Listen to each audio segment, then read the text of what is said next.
Het Achterhuis is in 1940 voor het eerst publiceren in een oplage van zo'n 3000 exemplaren.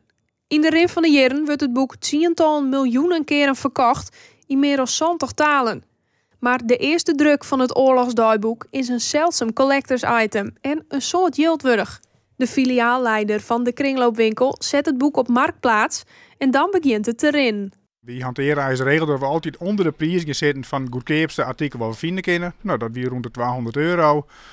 Dus eigenlijk het ervoor zetten en jongens, nou, ik denk oortien wil ik bellen door mijn leidinggevende van nou, er gebeurt op de marktplaats.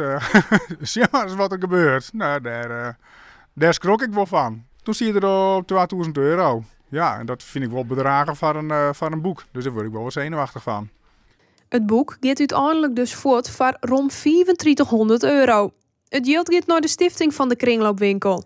Dat het boek haast maar het afval morgen in wie, neemt Hovinga zijn collega net kweer aan. Er komt zoveel spul binnen dat we best wel kritisch binnen met wat we ondernemen. En ja, het spul wordt shotgooid. Als het in goede staat is. Ja, en daar ben we net mee bezig. Dat is, dat kan gebeuren.